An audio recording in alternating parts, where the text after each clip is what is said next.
Muli, magandang umaga po sa lahat. Magandang umaga po. Magandang umaga. Purihin ng Diyos dahil sa huling linggo ng taon na ito ay nakasama ko kayo at nawa ay hindi lamang kagaya ng binanggit sa atin kanina ng ating kapatid na Kim na hindi dahil sa magpapalit ng taon ay excited tayo na dumalo sa gawain ng Diyos, kundi sa lahat ng pagkakataon habang hinihintay natin ang araw na kung saan ay magbabalik ang ating Panginoon Kristo upang isama ang lahat ng mga tutuong naghihintay sa Kanya. Salamat sa Diyos sa Kanyang pag-iingat, bagamat kaming magama ay inabot ng malakas ng ulan sa Silang Cavite hanggang sa wala na kaming choice kundi tumuloy na lang dahil sumilong kami ng konting minuto sa isang sarado pang hardware ay tingin ko ay hindi tumitila ang ulan. So, dimaretso na kami at medyo nilagnat yung aking anak kagabi. Pero ganoon pa man, sa biyaya ng Diyos ay bumuti-buti na rin yung kanyang pakiramdam. Hindi ko rin naisama ang aking asawa dahil sa yun nga, yung aming service hindi na kami kaya.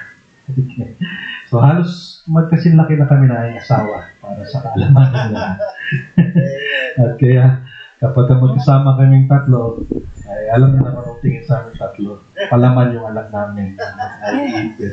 Okay, so yan ay sa kabutihan ng Diyos at sa katapatan ninyo mga kapatid, sa inyong walang sawang pagsuporta, hindi lamang sa aming mga pinansyal na pangangailangan, kundi maging sa pananalangin ninyo para po sa inyong mga misyonary.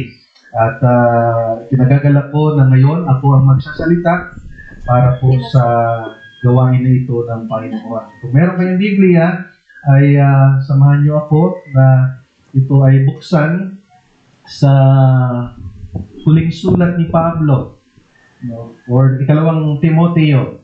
Para sa kalaman ng lahat, ang ikalawang Timoteo ay huling sulat ni Pablo sa buhay niya, no? Sa tirang buhay niya.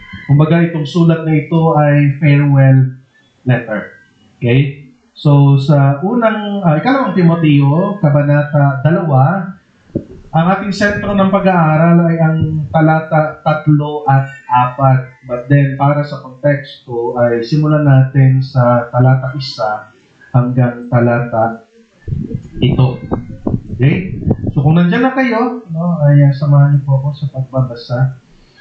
Kaya ikaw, Timoteo, bilang anak ko sa pananampalataya, magpakatatag ka sa tulong ni Kristo Jesus. Ituro mo rin sa mga mapagkakatiwalaang tao na makakapagturo rin sa iba ang mga aral na narinig mo sa akin sa harapan ng maraming saksi. Makibahagi ka sa mga paghihirap bilang isang mabuting sundalo ni Kristo Jesus. Dapat katulad ka ng isang sundalong nasa serbisyo. Hindi siya nakikisangkot sa iba pang gawain para mabigyan niya ng kasiyahan ang kanyang opisyal. Ganon din naman, dapat katulad ka ng manlalaro. Hindi siya makakakuha ng premyo kung hindi siya sumusunod sa tuntunin ng laro. At dapat katulad ka rin ng masipag na magsasaka. Hindi ba't siya ang unang karapat-dapat na tumanggap na bahagi sa ani? Pag-isipan mong mabuti ang sinasabi ko sa iyo at ipapaunawa sa iyo ng Diyos ang lahat ng ito. Balikan natin ang verse 3 at verse 4. Makibahagi ka sa mga paghihirap bilang isang mabuting sundalo ni Kristo Jesus. Dapat katulad ka ng isang sundalong nasa serbisyo. Hindi siya nakikisangkot sa iba pang gawain para mabigyan niya ng kasiyahan ang kanyang opisyal. Saglit tayong manalangin. Banal at makapangyarihan namin Diyos, aming Ama, hindi kami ay lumalapit sa inyo na nagpapakumbaba sa aming mga sarili at kinikilala ang kung saganang sarili naming pangunawa at kakayahan ay hindi namin matututunan ang nais ninyong ituro sa amin sa pamamagitan ng mga talatang aming pag-aaralan sa umaga po ito. Ang aming dalangin at kahilingan na nawa sa tulong at kapangyarihan ng Espiritu Santo, kami ay pagkalooban ng mga matang totoong nakakita sa mga iwaga na nasa mga talatang ito at ganoon din mga tengang totoong nakikinig upang mabago ang mga taglay pa naming mga pamantayan sa buhay na hindi kalugod-lugod sa inyo. Kayo ang nakakakita, nakakilala sa bawat isa sa amin, maging ang mga bagay na hindi hayag na personal naming katangian at pag-uugali. Kayo ang nakakabatid nito kung kaya't kami ay nagpapakumbaba at aming pong sinasamo sa inyo sa pamamagitan ng aming pag-aaral para sa huling linggo na ito ng taong 2024. Kayo nawa ang siyang lumabay sa amin.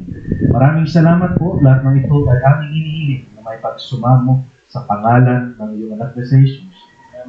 Amen at amen. Ang tema natin para sa mga talatang ating pong binasa ay mabuting sundalo ni Kristo. Alam ko, ilan sa inyo maaaring nakapakinig na ng pangangaral dito sa mga talatang ito. But then, dito ako dinala ng Panginoon upang idala o dalhin sa inyo ang mensaheng niya bago magpalit ng taon sa buwan na ito. Okay? So, meron akong, para sa kalaman ninyo, meron akong paboritong panoorin. Isa siyang Korean, Korean epic drama. Siguro banggitin ko na rin yung pamagat, hindi para i-endorse sa inyo or panoorin nyo rin. Ang pamagat niya ay Jumong. Basta't mga ganong klaseng palabas ay gustong-gusto ko yun. Kahit anong mga bansa o ano pa mga movie yan, basta may kaugnayan sa ganong tema ng palabas, paborito ko yun. At alam ko, anak ko ay alam niya kung ilang beses ko na napanood yan. Okay? Ang gusto kong i-highlight doon ay pagdating sa gyera, okay, ay makikita niyo po doon, maging sa Old Testament, makikita niyo kung nakanino yung katapatan ng sundalo.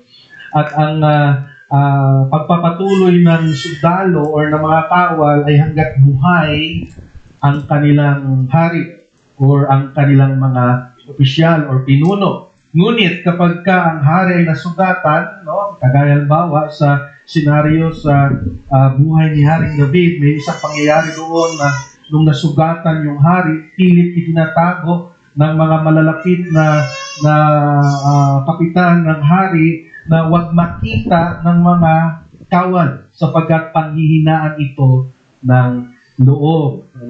So, ibig sabihin, ipinapakita maging sa ating pinapanood na iyon na ang katapatan ng sundalo ay nandoon sa kanilang opisyal or sa hari at hanggat buhay ang kanilang opisyal o hari, magpapatuloy sila kahit na sila ay sugatan pa.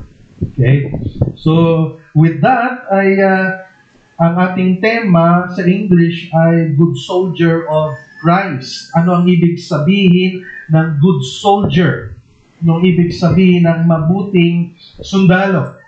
Hindi ko alam kung meron kayong mahal sa buhay na ang profesyon ay pagiging sundalo. Subalit, ang pagiging sundalo ay hindi madaling profesyon. Ang pagiging sundalo ay may mahirap na kalagayan pagdating sa training pa lamang hanggang sa maging aktual na ito. Kasi bakit ang buong pagkatao ng isang taong gustong magsundalo or isa ng sundalo ay nasa bingit ng kamatayan. Nakataya ang kanyang buong pagkatao, maging ang kanyang dignidad, at may mga pagkakataon pa na maging ang kanyang pamilya ay involved. They are at stake. At hindi nakapagtataka na si Apostol Pablo sa ating binasang talata ay ilang beses niyang binanggit ang salitang sundalo patungkol sa mga mananampalataya. Okay? Ilang beses niyang binanggit sundalo. Sa verse 3, binanggit niya yan, and then sa verse 4, inulit niya ulit ang salitang sundalo na kanyang itinawag sa mga mananampalataya. Kasi bakit? Dahil maging ang mga mananampalataya man ay yung buong niyang pagkatao ay hayag din, nakataya rin, at ready na ito'y basahin ng mga tao para batikusin or papurihan. Okay? And same thing. Kasi kung titingnan natin sa lahat ng pagkakataon at pangyayari sa buhay ni Pablo, hindi niya nirereklamo o hindi siya nagrereklamo anuman ang kanyang maging kalagayan. Maging sa panahon na siya ay nakakulong. Nung isinulat niya itong ikalawang Timoteo, sa pangalawang pagkakataon siya po ay nakakulong. At dito po sinabi niya na wala na siyang pag-asa. Katapusan na ng kanyang buhay. Samantalang sa iba niya mga sulat, meron siyang pagbanggit, kagaya ng unang Timoteo, pagbanggit na ako ay makakalaya pa, makakasama ko pa kayo. Pero dito sa sulat na ito, sabi niya, katapusan ko na. Okay? So, anuman ang kanyang kalagayan ay ginagamit ng Diyos upang makapaghatid ng aral, katuruan sa mga mananampalataya ng panahon na iyon at maging sa ating panahon ngayon. Ulit, ang ikalawang Timoteo ay huling sulat ni Pablo na kung saan siya ay nahaharap ng pugutan ng ulo sa pamamagitan ng utos ni Emperor Nero during that time. Kung sasaglitin natin ang chapter 4 verse 6 to 8, yan pa rin pong ikalawang Timoteo, chapter 4 verse 6 hanggang verse 8, ang buhay ko ay iaalay na dahil dumating na ang panahon ng pagpanaw ko. Sa iba niyang mga sulat, sa unang panahon, unang pagkakataon na siya ay mahuli at makulong, hindi niya ito binabanggit. Ang sabi niya, makakapiling ko pa kayo.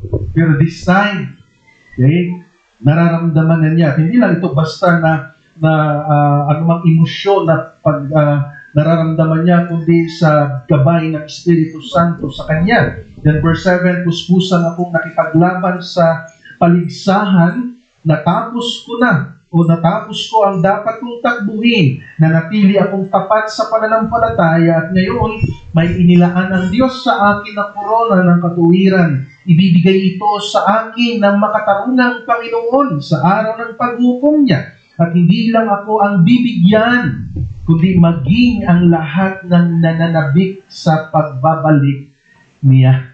Masasabi natin, si Pablo ay parang pwede rin ilagay natin yung kanyang kalagayan na siya ay mayroong taning sa buhay. At the more na lumalapit yung araw ng paglisan niya sa mundo, the more na excited siya. Kasi bakit? Alam niya kung ano ang pangako ng Diyos sa kanya.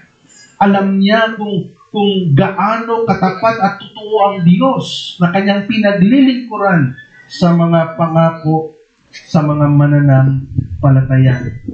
At kung nabasa niyo na po ang ikalawang Timoteo, ang tono ng kanya pong pagkasulat ay nagpapahiwatig na mayroong pakiramdam si Apostol Pablo na itong si Timoteo, yung kanyang iiwanang protege, ay nasa panganib ng panghihinang espiritual.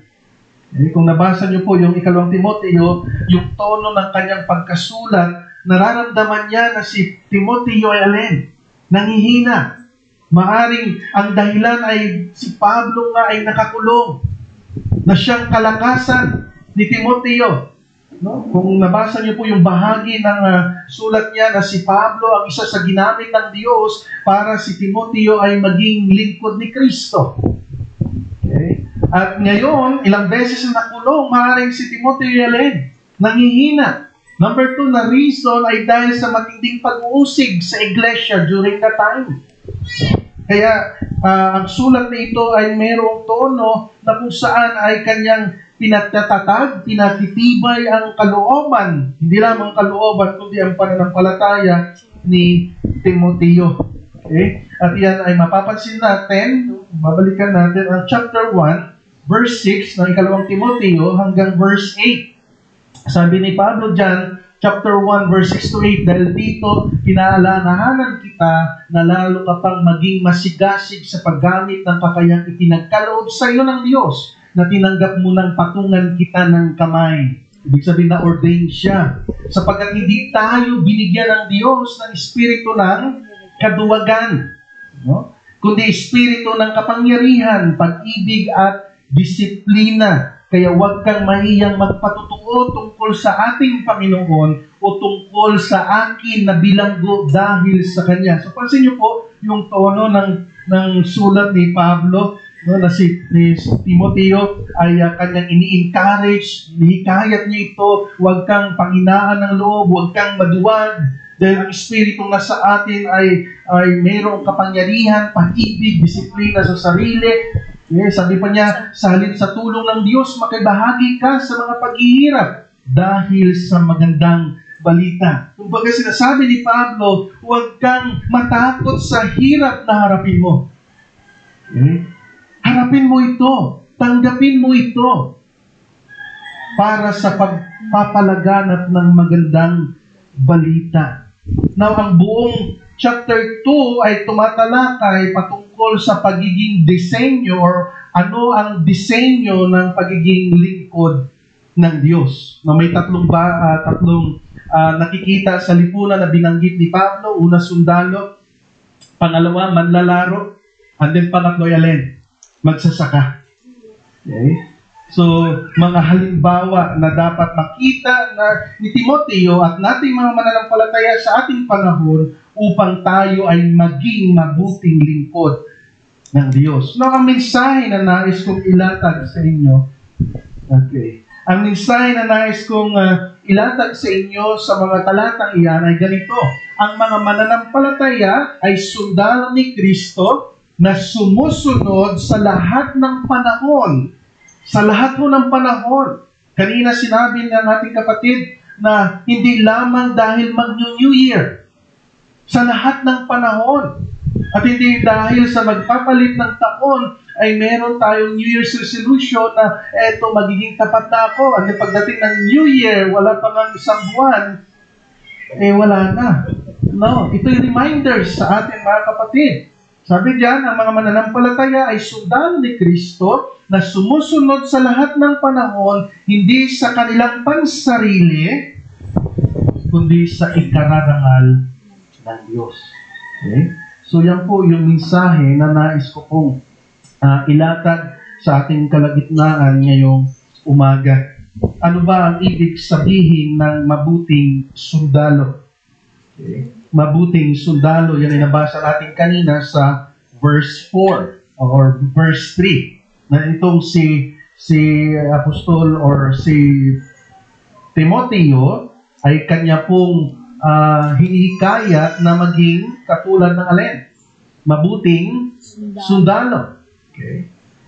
At hindi lamang ito para kay Timoteo, kundi maging sa atin na mga mananampalataya. Bawat mananampalataya ay dapat maging mabuting sundalo. Ang salitang good or mabuti, ang kanya pong Greek word niya na ay kalos, okay? Na ang mga eksaktong meaning niyan sa English ay lovely, noble, okay? Sa Tagalog ay alin? Kaaya-aya, worthy, mahusay, kagalang-galang, marangal. Okay? Mahusay, kagalang-galang, marangal na sundalo. Okay? So, maring may mga pakahulugan tayo sa salitang good or mabuti na pang-personal natin. Pero ang eksaktong salita ng good soldier or salitang good ay nagpapakita ng marangal. Nagpapakita ng pagiging kagalang-galang at mahusay na sundalo or sa konteksto ni Pablo, hindi isang sundalo lang, kundi bilang mga tagasunod ng ating Panginoong Jesucristo. Okay? So, yan po ang ibig sabihin niyan. Ang mananampalataya ay buhay pakikipagdigmaan, kung ganon, or mahusay na pakikibaka laban sa masamang sistema ng sanlibutan. Okay? Ang sundalo ay hindi isang propesyon para lang magpa-cute. Ang isang sundalo ay hindi propesyon para lang nakatunganga, kundi ito ay mahirap na propesyon dahil ito ay maaksyon na propesyon. Alam niyo po, minsan pinangarap ko rin po na maging sundalo. Pero dahil ayaw ng aking magulang, so hindi ko yun pinagpilitan. At hindi lamang basta ayaw ng magulang ko, kundi ang nais ng Panginoon ay maging tagapagbahagi, tagapangaral ng kanyang salita. So merong pakikibaka, no, sa mga mananampalataya. At ito, una, ang kalaban natin ay ang masamang sistema ng sanlibutan. Pag sinabing masamang sistema, ito yung pamamalakad, kultura ng sanlibutan na laban sa Diyos. Okay? Laban sa Diyos. Pangalawang kalaban ay ang makasalanang likas o natural nating mga mananampalataya. Hanggat nandito tayo sa katawang ito, sabi ni Pablo, siya man. Hanggat nandito tayo sa katawang lupang ito, hindi tayo lubos na makakalaya sa kasalanan. So merong pakikibaka, merong digmaan. And of course, meron din tayong kalaban na hindi nakikita. Ang dyablo at ang kanyang mga kampon. Kaya pinag-iingat tayo. No? Pinalalahanan tayo doon sa sulat ni Pablo, maging doon sa Efeso. Ang mabuting sundalo ni Kristo ay umiiwas sa mga bagay sa mundo na umaabala sa kanya. Nung panahon ni Pablo, si Pablo ay humaharap sa mga laban sa mga mananampalataya. No? Sila yung mga kaaway ng Ebanghelyo ni Kristo. Sila yung mga taong ayaw pasakop sa katuruan ni Kristo. So yun yung hinaharap noon ni Pablo at lahat ng mga mananampalataya, even si Timoteo, na kung saan ay kanyang sinulatan. Again, laganap sa panahon na iyon ng alin? Persecutions. Okay? Kaya nga, anong sabi ni Pablo, anong kanyang paghikayat kay Timoteo? Maging mabuting what? Sundalo.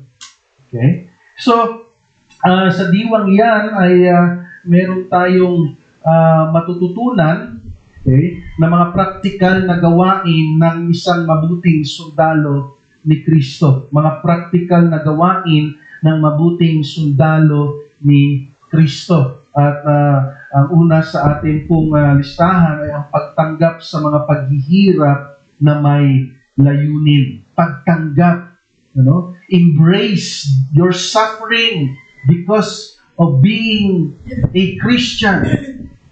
Ang totoong Kristiyano, araw-araw ay naharap sa di pagtanggap ng tao.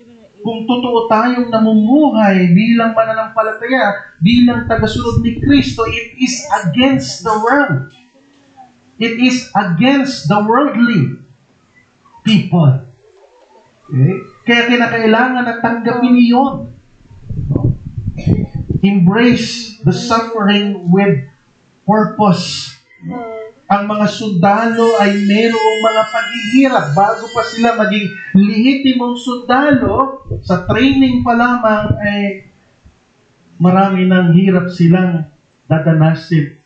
No, ako'y maliit na bata sa amin sa probinsya sa Aklan, nasaksihan ko ang pag-apply ng maraming mga kalalakihan sa amin sa pagiging kafgo. Laganap noon ang pulang araw. Ang NPA. Ang pulang araw yata ay hapon, no? Di hapon. No? Kundi NPA sa aming lugar. Kaya ang aming lokal na pamunuan o gobyerno noon ay nagkaroon ng open application sa lahat ng mga kalalakihan. At sa training pa lang, anong hirap?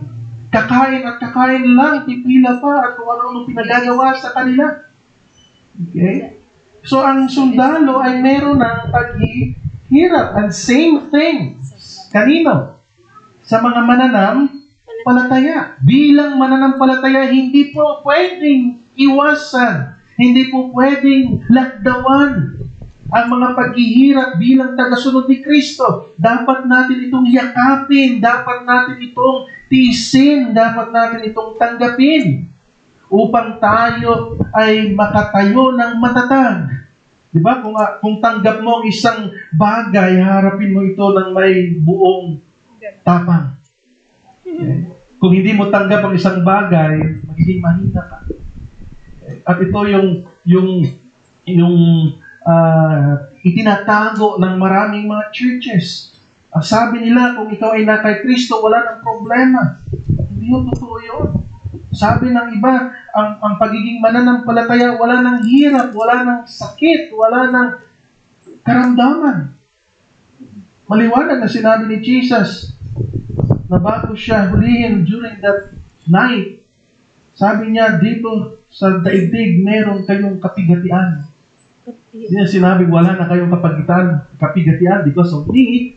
Meron kayong kapigatian dito sa mundo. So, kailan mawawala ang kapigatian, ang paghihirap? Kung wala na tayo rito. So, ano ang dapat nating tanggapin? Ano ang nating dapat gawin? Kundi tanggapin. Embrace them. No? Ang bilang mga sundalo, ay dapat nating tiisin ang anumang paghihirap, kagaya ng isang aspiring to be soldier. Nangangarap na maging sundalo, sa training pa lamang, dapat niyang batahin ang hirap para pagdating ng totoong pagsabak sa giyera, madali na sa kanyang lampasan iyon. The same thing for us believers. Kumusta tayo within 2024 sa mga pagsubok na dumating sa ating buhay? Tayo ba'y naging matatag? Or nakalimutan nating bahagi pala yun ng pagiging Kristiyan? Bahagi ng pagiging sundalo ang alin? Gumapang sa tinikan. Marating mo lamang yung iyong goal na mahulin yung kriminal. Bahagi ng pagiging sundalo ang alin? Na tumawid sa hindi kaya-ayang lugar para lang masunod ang utos ng kanilang opisyal. At same thing for us believers. Okay? Meron tayong kapigatian dito sa mundo. Ang mga mananampalataya ay dapat magkaroon ng pagtitiis sa lahat ng pagsubok, alang-alang sa spiritual na paglago natin. Ulitin ko po, ang mga mananampalataya ay dapat magkaroon ng pagtitiis alang-alang sa paglago ng ating buhay spiritual at sa gayon maluwalhati natin ang Diyos. Number 2, iwasan ang anumang walang kaugnayan sa pagiging sundalo. Iwasan ang anumang walang kaugnayan sa pagiging sundalo. Kung babalikan natin, mga kapatid, ang verse 4 or verse 4 ng 2 Timoteo chapter 2, dapat katulad ka ng isang sundalong nasa serbisyo, hindi siya nakikisangkot sa iba pang gawain. Sa tulos at maging sa Talangtas, mayroon pong this year lang na nagtayo po ng kampo doon ng military. Okay. At ang mga military hindi nakikilaho sa anumang gawain na walang kaugnayan sa kanilang pagiging militar. Okay. Wala makikita ang sundalo. Iwan po sa iba. Maring meron, pero wala kang makitang military doon sa amin na pupunta sa sabungan. Pupunta sa pasugalan. Kundi kung ano lang ang may kaugnayan sa kanyang kanyang profesyon, kanyang pagiging sundalo. So same thing sa mga mananampalataya. Okay? Ito yung pangalawa natin, iwasan ang anumang walang kaugnayan sa pagiging mananampalataya mo kay Kristo. Ang mga gawain, ang mga lugar na kung saan ang puso mo ay ilalayo sa pagkatawag sa iyo ng Diyos. Okay? Mga activity na kung saan hindi mo namamalayan, ikaw ay inilalayo sa pag-ibig mo sa Diyos. Ang mga sundalo, sabi ko rito, soldiers avoid non-military affairs. And so also the believers. Dapat i-prioridad ng mga mananampalataya ang kanyang relasyon sa Diyos. That's why Matthew 6:33 reminds us again. But to seek ye first, pagising sa umaga, sa lahat ng desisyon, ang alin? The kingdom of God and His righteousness.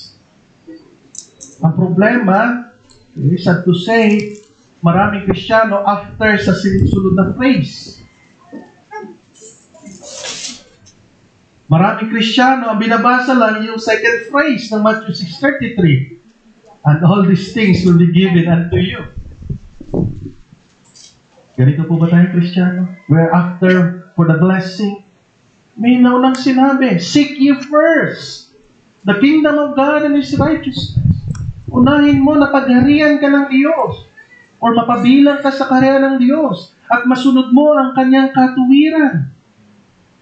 And then to follow ang pangako ng Diyos. Lahat ng iyong kailangan ay Kanyang bibigay. Tutuparin ng Diyos. He is like a father. Ano ba trabaho ng ama ng tahanan? To provide. At dito sa Matthew 6:33, ang ating Diyos na manlilikha at manunubo sa yanin, tinawag na Ama. Mga kapatid, iwasan mo ang mga walang kaugnayang gawain sa iyong pagiging mananampalataya. And same thing doon sa Hebreo chapter 12 verse 1 and verse 2. Napapaligiran tayo ng maraming tao na magpapatutuo tungkol sa pananampalataya nila sa Diyos. Kaya talikuran na natin ang kasalanang tumipigil sa atin. Meron na tayong kakayahang talikuran. Hindi na dapat natin pa nire-remind ang ating sarili sa isang awitin na gusto kong bumait, pero you are a Christian. Hindi na yan yung timsong mo. Anong sabi dyan? Kaya talikuran na natin. Ang alin? Ang kasalanang pumipigil sa atin at alisin ang anumang hadlang sa pagtakbo natin. Buong tiyaga. Again, buong tiyaga.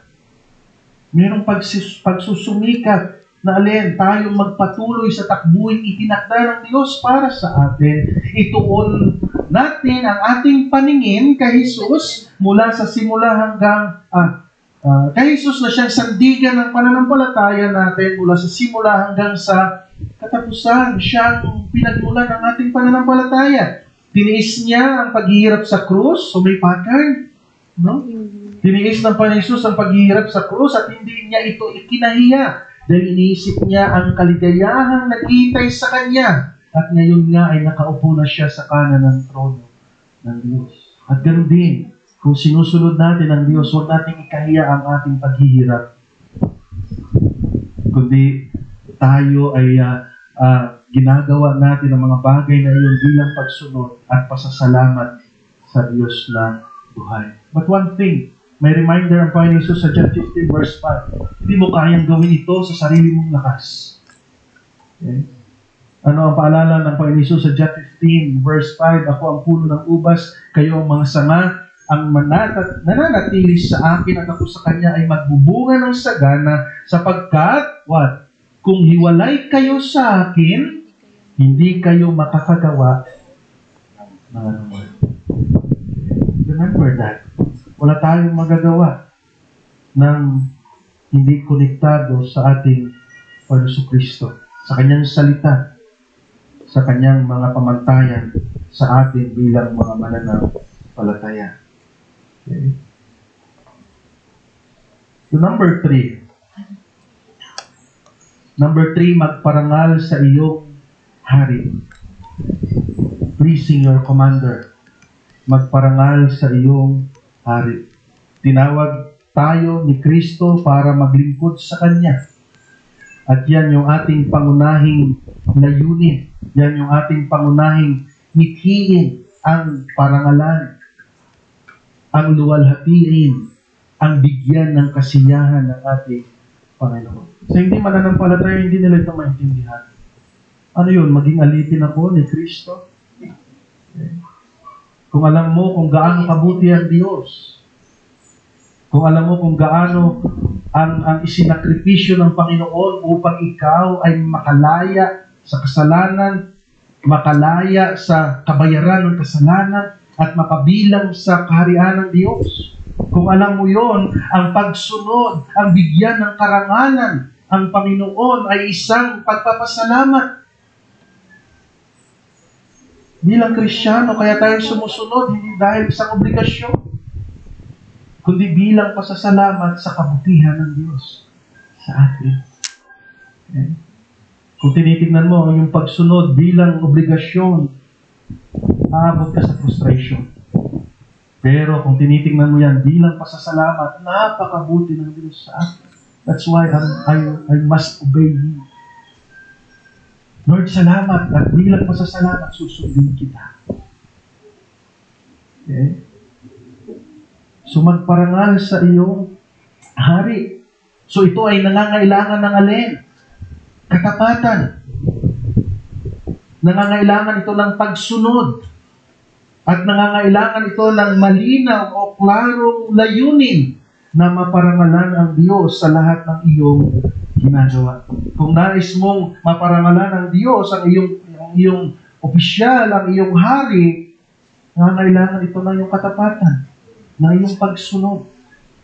Alam niyo po ba na ang karangalan ng isang opisyal ay dahil sa katapatan ng kanyang mga kawal? Hindi ho mapopromote ang isang opisyal kung magulo ang kanyang hinahawakang mga kawal. Okay? And same thing sa atin ng mga mananampalataya. Tayo ay nilikha at tinubos ng Diyos para maparangalan siya. Meron tayong dating kanta, ano? Ang kagalakan mo, kalakasan ko. At paano natin mabibigyan ng galak ang Diyos? Sa buhay natin na may pagsunod sa Kanya, anuman ang kahinatnan, anuman ang magiging bunga, kung yan ay suffering, kung yan ay pains, so be it, Lord.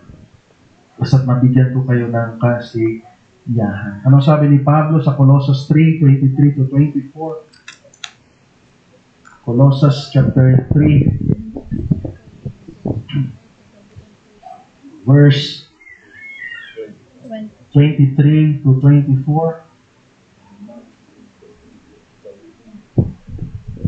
Sabi niya, anuman ang gawin ninyo, take note, salitang anuman, anything you do, gawin nyo ito ng buong katapatan na parang ang Panginoon ang pinaglilingkuran nyo at hindi ang tao. We believers, kung meron tayong amo, kung meron tayong employers, gawin natin ang trabaho para sa Panginoon. Ano sabi niya sa verse 24, alam naman ninyong may gantimpala kayong matatanggap sa Panginoon dahil si Kristo na Panginoon natin ang siyang pinaglilingkuran ninyo. Sa madaling sabi, masarap pala i-hire ang totoong Kristiyano. Tama? Masarap palang empleyado ang mga mananampalataya dahil ang kanilang katapatan ay sa Panginoon. Kaya bang nakawa ng Kristiyano ang Panginoon? Kaya bang lokohin, dayain? Yung isang linggo ay si Pastor JL ang nag-preach sa Tulos at sabi niya, kung ikaw ay Kristiyanong empleyado, hindi mo kaya gawin na bawa alas 5 ang labasan, 55 nandun ka na sa back, magpapunch ka ng out. Biometric. Binabantayan mo yung oras para makalabas na. So, ibig sabihin, parangalan mo ang Panginoon. At ganoon din ang ginagawa ng mga sundalo. Parangalan ang kanyang opisyal. Talikuran ang bawat mga gawain na hindi kalugod-lugod sa Diyos. Isuko sa Diyos ang iyong puso. Minsan tapat, minsan hindi. Minsan nag-aapoy sa paglilingkod, minsan naglalamig. Isuko ito sa Panginoon at hingin sa Kanya magkaroon ka ng banal na takot sa Kanya. Okay. Number 4. Number 4 in our list. Kilalanin at tanggapin ang spiritual na digmaan. Alam niyo po, isa sa pagdating sa karamdaman o anong pamang-uri ng sakit, ang isang taong tanggap niya ang kanyang karamdaman ay makakapamuhay sa natitira niyang buhay na may kapanatagan. Tama? Kung tanggap niya yon. Same thing sa mga mananampalataya. Okay? Tanggapin mo na ikaw ay may spiritual na digmaan. At kung alam mong mayroon kang pakikibaka araw-araw, lagi kang maghanda. Naalala niyo, sabi ng Biblia na ang diablo ay parang liyong umaatungan at naghahanap ng masisila. Ang trabaho ng diablo ay magbantay. Bantayan ang ating weakness, magbantayan yung ating mga pagpapabaya, kakulangan. At kung saan tayo mahina, doon niya tayo alin. Atakihin. Doon niya tayo susundaban. So, kilalanin at tanggapin ang spiritual na digmaan. Ang buhay na kay Kristo ay isang pakikipaglaban. And I rephrase again, pakikipaglaban saan? Sa kasalanan. Sa masamang sistema ng mundo. At lalo tigit sa spiritual na puwersa ng diablo at ng kanyang mga kampon. Bilang sundalo ni Kristo, ang maunawaan mo, alam mo na ikaw ay nasa pakikibaka, ay malaking tulong sa iyo na makatayo ng may paninindigan at katatagan sa pananampalataya. At lagi mong isusuot ang kasuotang pagdigma na bigay ng Diyos. Na yan ay sinabi ni Pablo po sa Efeso chapter 6 verse 10 hanggang verse 18. Mula ulo hanggang talampakan. So hindi aksidente na si Pablo ay nakulong. Nakulong siya at ipinakita sa kanya ng Diyos kung anong suot ng mga bantay sa kulungan. At ginamit yun ng Diyos na maging ang mananampalataya, meron tayo yan. Binigyan ka ng Diyos. That's why lagi mo dapat itong alin. Suot-suot. Sapagkat ang diablo ay alin. Laging nandyan lang. Nag-aabang upang ang bawat isa sa atin ay silain. Okay? Number 5. Maglingkod na may katapatan at dedikasyon. Maglingkod ng may katapatan at dedikasyon. Ang mga sundalo ay tapat tanging kanino? Sa kanyang mga opisyal. Marami na akong napanood ng movie. Movie lang ang aking mababanggit sapagkat hindi naman ako naging aktual na sundalo. Pagka nahuli yung spy, kahit anong gawing pagpapaamin, hindi aamin ang sundalo. Tama? Tatanungin at sino ang iyong opisyal. Hindi sila aamin kahit tinutorture na sila. Kasi bakit? Na kanino ang kanyang katapatan? Nasa kanyang opisyal. At ganoon din tayo ng mga mananampalataya, ang iyong katapatan bilang mananampalataya ay dapat hindi nagbabago. Tanging kay Kristo lang. Lalo na pagdating sa mga oras na harap ka sa mga paghihirap, mga pagsubok, tukso, at lalo na sa mga pag-uusig. Okay? Maglingkod ng may katapatan at dedikasyon. Pang-anim, ilagak ang sarili sa disiplina. Ilagak ang sarili sa spiritual na pagdisiplina. Alam natin na mga sundalo ay disiplinadong tao. Meron lang ilan na lumalabas, nakakalungkot sa hanay nila. At kahit sa mga pastor, may mga mababalitaan tayo, napapanood na balita na may pastor na alin. Hindi rin naging tapat. Hindi mo akalain kayang gawin yung kasamaan, pero nagagawa. But, sa pangkalatan, ang mga sundalo ay disiplinado. Bakit sila disiplinado? Bilang paghahanda sa anumang or sa biglaang mga pakikibaka. Okay? Ang sundalo hindi dapat palasing-lasing. Kasi kung biglang inatake yung kanilang base, so hindi sila makakapagdepensa. So ganun din tayo mga mananampalataya.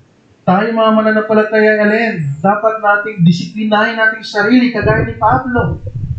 Ang sabi ni Pablo, dinidisiplina ko ang aking katawan. Pinahihirapan ko ito.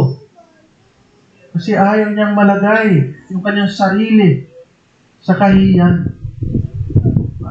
Ang hirap ng isang Kristiyano alin, malagay sa kahiyan. Hindi lang ang kanyang sarili ang mapapaya, lalo tigit ang Panginoong Jesucristo. So, ilagak ang sarili sa disiplina. Ang mga mananampalataya ay dapat ilagak araw-araw ang kanyang sarili sa mga espiritual na gawain, mga pangunahing gawain, pananalangin, pagbabasa ng salita ng Diyos. Kumusta yung ating personal devotion araw-araw? Kumusta yung buong 2024? Dahil madalas po, ang panghihina ng mga mananampalataya ay dahil sa pagkalimot sa mga dapat nating ginagawa sa bawat araw. Prayer, studying the scriptures, and meditating on the Word of God. Ito yung pangunahin natin na gawain sa bawat araw. Bakit? Kasi kung gusto nating maging manatiling healthy ang ating buhay spiritual, dapat natin gawin iyon. At syempre, pagdating ng mga hamon sa buhay, tayo'y alin? Handa. Matatag. Anong sabi ni Pablo sa 1 Timoteo chapter 4, 7 to 8? 1 Timoteo, hindi ko na isama yan sa ating outline. 1 Timoteo chapter 4, verse 7 hanggang verse 8. Again, sabi ni Pablo, huwag mong pag-aksayahan ng panahon ang mga walang kabuluhang alamat na sabi-sabi lang ng matatanda. Sa halip, sanayin mo sa kabanalan ang iyong sarili. Sanayin mo sa kabanalan ang iyong sarili. Sapagkat kung may mabuting na idudulot ang pagsasanay natin sa katawan, exercise, di ba? Malaki ang idudulot na kabutihan, na benepisyo ang pag-exercise, pag-jogging, pag-gym. How much more kung spiritual na pagsasanay? Sabi pa ni Pablo, may mas mabuting may idudulot ang pagsasanay sa kabanalan sa lahat ng bagay. In all things. Sa lahat ng bagay.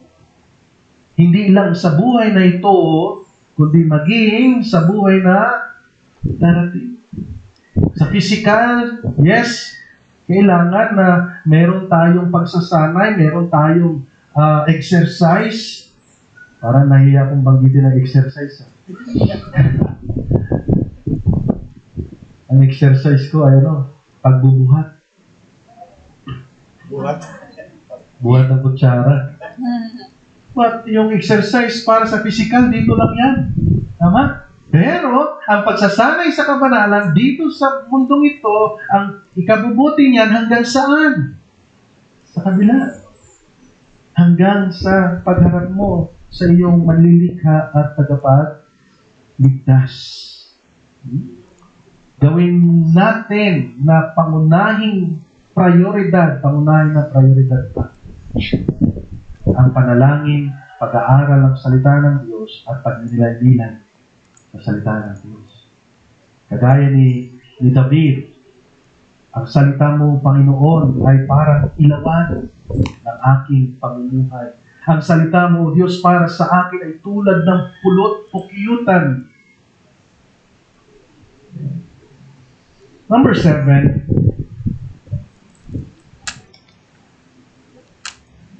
mamuhay bilang patotoo.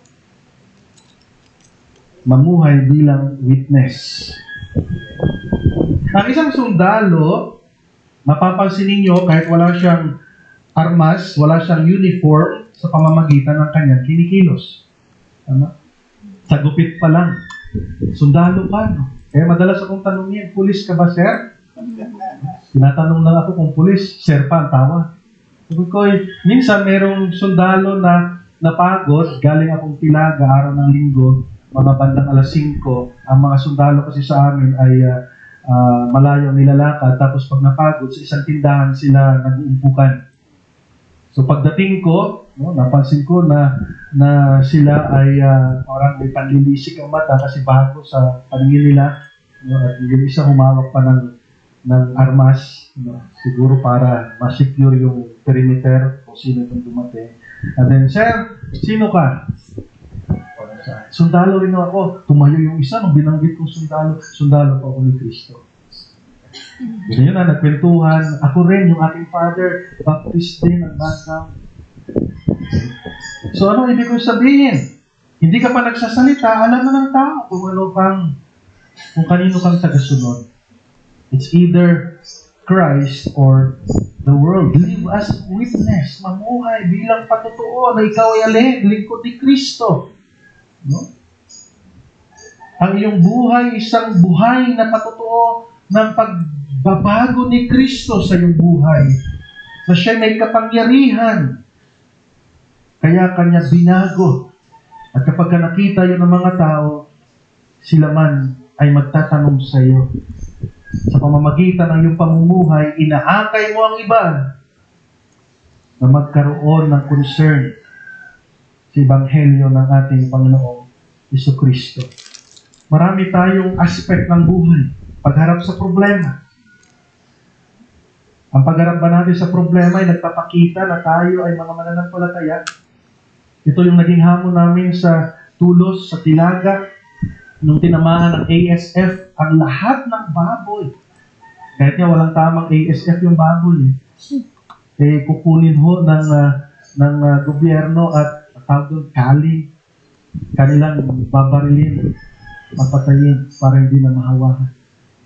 Now, ang aming hamon sa kanila, sa mga kapatiran natin doon, ang ibang buhay sa pagharap sa problemang ito ay nagpapakita na ikay tagasunod ni Kristo o katulad ng hindi mananampalataya na nawala na ng pag-asa. Take note.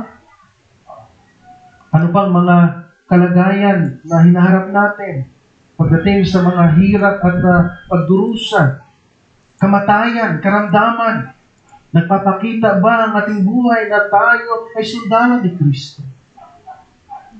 Kaya nga sabi ng Biblia, lagi kayong maging handa na magpaliwanag sa inyong pag-asa sa mga nagtatanong sa inyo. Kung mayroon kang karamdaman, nagpapakita ka ba ng katatagan sa pananampalataya at tatanungin ka ng mga tao na nakakita, anong meron ka? Bakit matatag ka pa rin? Kung may dumating na kawalan ng pinansyal, at ano bang mga pangyayari sa iyong buhay, nagpapakita ba ito? Nagpapatunay ba ito na ikaw ay mananampalataya? No, kung this year, hindi. Huwag na natin ulitin sa susunod na taon. Okay? And even facing persecutions, pag-uusig, panunuya, pang-iinsulto, tinatawanan ka, inaalisan ka ng karapatan, papatayo ka lang ng property, kung ano-ano ng pag-uusig ang ginagawa sa iyo. Nagpapakita ka ba bilang mananampalataya na ikaw ay mananampalataya ni Kristo? Believers must show patience and grace instead of grumbling and frustration. Yan po ang ibig sabihin, mamuhay ka bilang witness. Mamuhay ka bilang patotoo na ikaw ay tagasunod ng ating Panginoong Jesucristo. At ganoon din, dapat ding magpakita ang mga mananampalataya ng pagpapakumbaba, kabutihan. Alala natin, di ba, sinabi ng Panginoon Hesus, kung sasampalin ka sa kaliwa ba o sa kanan, iharap mo yung kabila. Pag binato ka ng bato, gantihan mo ng tinapay na may bato din. Ano yun? Totoo, literal ba na tinapay ang ibabato mo, mayroong matawag sa tinapay na kinain natin kanina. May buns, no? Tapos lalagyan mo ng bakal. O literal na tinapay, gagantihan mo. No. Kundi alin, kabutihan. Diba? Sabi ng Panginoon Hesus, kung mayroong dumating na estranghero, pinapasan ka ng 1 kilometro, pasanin mo ng 1 milya. Kung mayroong nang-agaw ng iyong baro, ibigay mo lahat ng iyong kasukutan. Ano ibig sabihin noon? Bilang mananampalataya, huwag tayong gumanti sa masamang ginagawa sa atin tulad ng ginaganti ng mundo. Mamuhay tayo na alin? Witness. Patotoo na tayo ay tagasunod ni Kristo. So dapat tayo magpakita ng katakumbabaan. Diba? Sinabi rin ng Panginoon Hesus, Apostol Pablo, na kung saan huwag tayong magiganti. Ako ang magiganti para sa inyo. So, di ba sabihin mo, magsusubong tayo? Lord, pilayan nyo nga yun. Kasi sabi nyo, kayo magiganti eh. No. Ano sabi ng Panginoon Jesus? Mas lalo nating ipanalangin ang ikabubuti nila. Okay. At ang Diyos na makatarungan, na mapagmahal sa kanyang mga anak, makikita mo kung ano kanyang gagawin. At baka nga yung masamang ginagawa sa iyo, maging daan pa para siya maging kapatid mo sa pananampalataya. Hindi ko ba mas masarap na samahan mo? Dati kaaway mo. Dahil naging faithful witness ka sa Kanya, masama man ang Kanyang ginagawa sa iyo. Pero ginantihan mo ng mabuti. Sabi ito ng aking opisyal. Sabi ito nung namatay sa cross at muling nabuhay.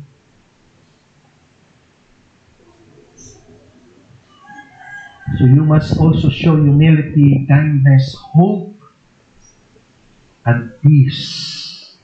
Lalo na sa panahon ng criticism at even sa injustice. Ikaw man ay estudyante, ikaw man ay nasa trabaho, maraming pagkakataon na para bang tinatrato tayo na walang katarungan. Pero ang ating pag-asa ay nasa Panginoon. So itong mga tugon na ito bilang mananampalataya ay nag-iinganyo sa mga nakakita sa atin kung saan nagmumula ang ating sigla, katatagan. Nagbubukas ito ng pintuan para ibahagi ang ebanghelyo ni Kristo para sa kanila. Number 8. Si Kristo ang iyong kalakasan.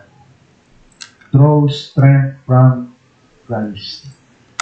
Again, dahil nga mahilig ako sa mga movie na medieval, yung mga sinaunang mga kaharian.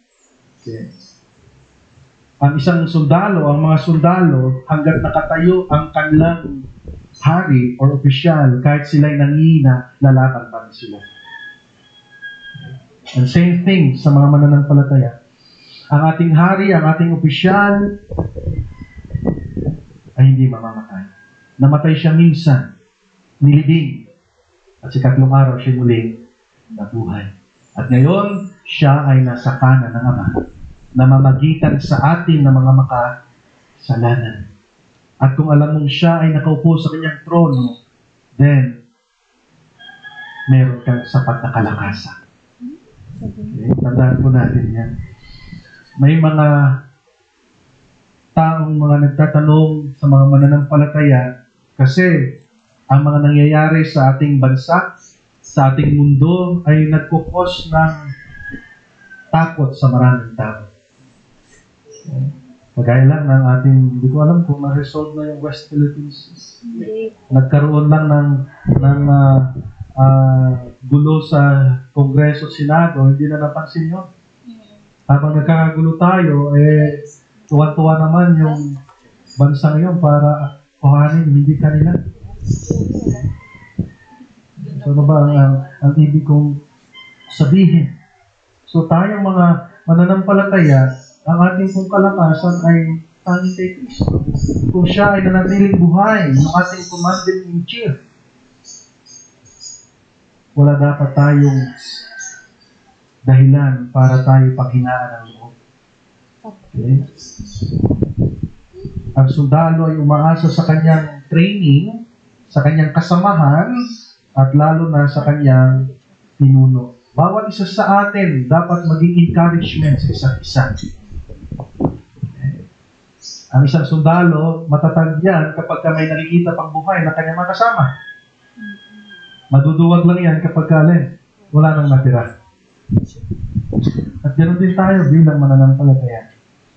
Dapat tayo magpalakasan sa isa't isa. That's why, ang sabi sa atin, huwag nating kaliligtaan ang ating pagdalo sa ating pagtitipon. Sapagkat alam natin na nalalapit na ang kanyang muling pagpapalik. Okay.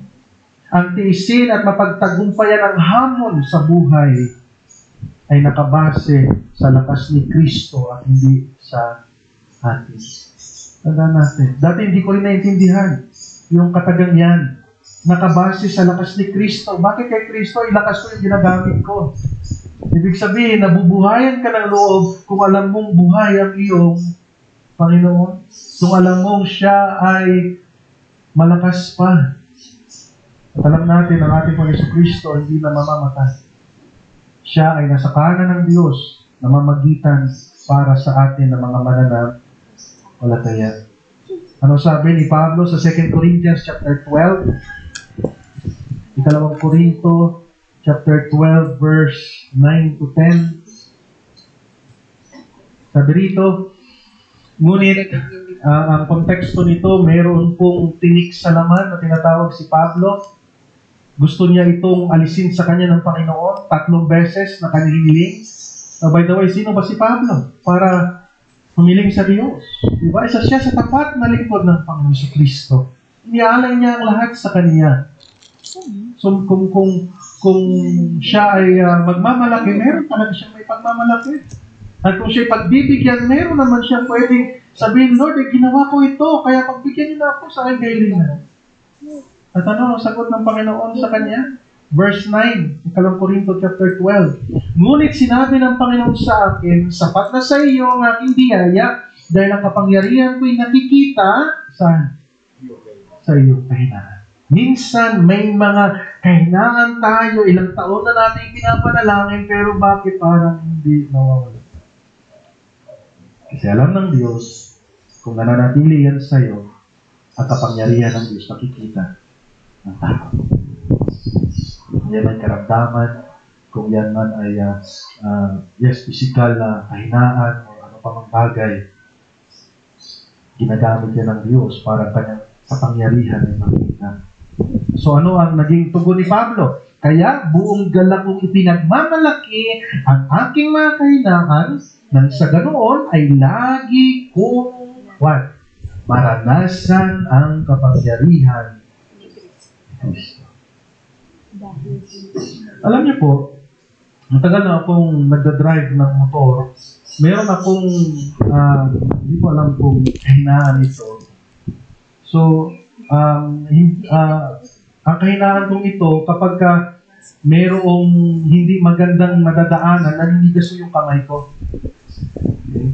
Kaya nga nitong huli, natutunan ko, relax ka lang, para maipalit po sa safe na daan. Pero naalala ko, ilang taon na ba akong driver na naglilingkod sa Diyos? Pinabayaan ako ng Panginoon. Okay. Nito kailan lang naisip ko na kapag halimbawa, example, kailangan mong iwasan yung isang daanan dahil napakadulas. Pag nakita ko yung malayo pa lang, hindi ako makaiwas kasi bakit? Naninigas yung kamay ko. At diretso na ako slide noon. Okay. Nitong kailan lang, saka ko natutunan na pag nakita ko, relax lang kamay ko ha. So natutunan kong maging, kumbaga ay nag-replay yung kamay ko. Pero naalala ko, ilang taon na ba akong naglilingkod sa Diyos na hindi nawawala sa akin yung ganong kalagayan. Ano ibig sabihin? Habang nasa atin ang kahinaan, lalong nakikita kapangyarihan natin. At hindi ko alam sa bawat isa sa atin nandito, ano-anong kahinaan. Meron ka na pinapanalangin mo sa Diyos maalis, pero nandyan pa rin sa'yo. Nais mo ba may display ng kapangyarihan ng Diyos? Ipagpasalamat mo yung kahinaan na yan sa buhay. Tanggapin mo. Lord, ito po yung kalooban dito sa buhay. Nais ko pa yung parangalan sa pamamagitan ito. Okay? So, yun po yung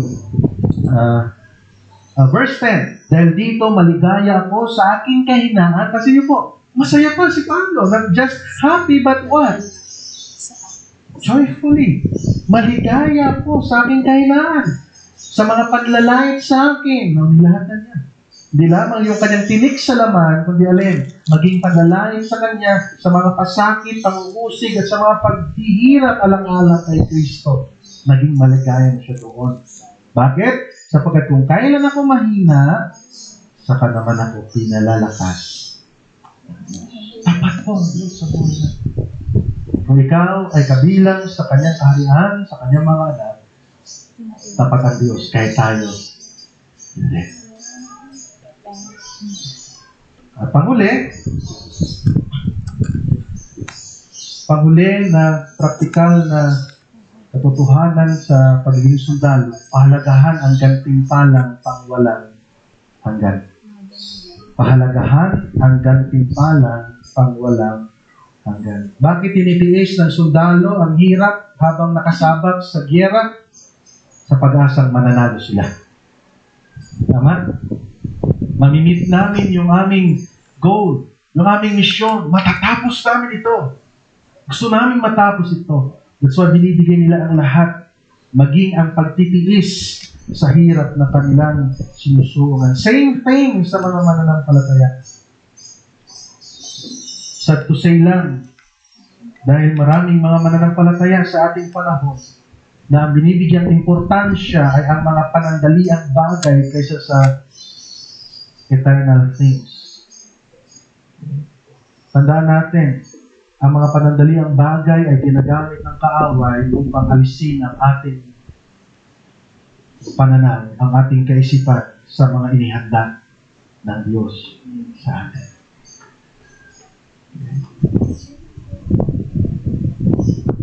Dapat maging sigurado, dapat nating italaga, ituon ang ating kaisipan, ang ating mga mata sa gantimpala na pangwalang hanggan pagdating ng araw. Kung ikaw ay malinaw sa iyong kaisipan na si Kristo ay darating sa isang kisap mata, anumang oras, ikaw ay maghahanda araw-araw. Ngayong araw po ba, pagising mo sa umaga, ngayon po ba kayo darating, Lord? Magsisikap akong maging tapat. At tandaan niyo akong tapat. So ang iyong inaasahan, ang iyong pinahalagahan ay alin? Ang mga bagay na pangwalang hanggan, ang mga ipinangako ng Diyos sa atin. Ang ating paghihirap, ang ating pagsisikap para sa Panginoon dito sa buhay na ito ay hindi mawawala ng kabulukan. Yan ang mariing sinabi ni Apostol Pablo doon sa 2 Korinto chapter 4 verse 16. 2 Korinto chapter 4 verse 16 hanggang verse 18. Iyan ang dahilan kung bakit hindi kami pinanghihinaan ng loob. Kahit na unti-unting humihina ang aming katawan, patuloy namang lumalakas ang aming espiritu sapagkat ang mga paghihirap na dinaranas namin sa mundong ito ay alin daw po? Panandalian lamang at hindi naman gaanong mabigat. At dahil sa aming mga paghihirap, may inihahandang gantimpala ang Diyos para sa amin na mananatili magpakailanman at hindi mapapantayan. And verse 18, kaya hindi namin pinapahalagahan ang mga bagay na nakikita sa mundong ito, kundi ang mga bagay na hindi nakikita, sapagkat ang mga bagay na nakikita ay panandalian lamang. Pero ang mga bagay na hindi nakikita ay pangwalang hanggan. Mga kapatid, bilang mananampalataya, mayroong pangakong reward ang Diyos kung mananatili tayong tapat. At yun yung ating pahalagahan. Yung gantimpalang iyon. Yung una, yung kakompletuhan ng ating kaligtasan. Ang ating espiritu ay binigay na ng Diyos sa atin. Ang kaligtasan, meron na tayong kaligtasan. Ang kakompletuhan ng kaligtasan ay ang ating pisikal na katawan.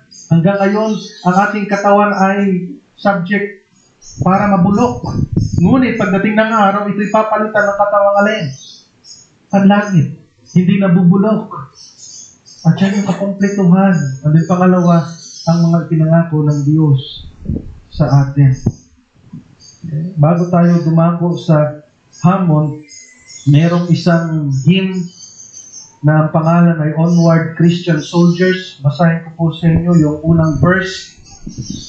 Onward Christian soldiers, marching us to war, with the cross of Jesus going on before. Christ, the royal master, leads against the foe, forward into a battle. See his banners go. Onward, Christian soldiers, marching us to war, with the cross of Jesus going on. before. Hindi umaatras ang cross ni Jesus. Hindi umaatras ang ating Panginoon. That's why we must go forward.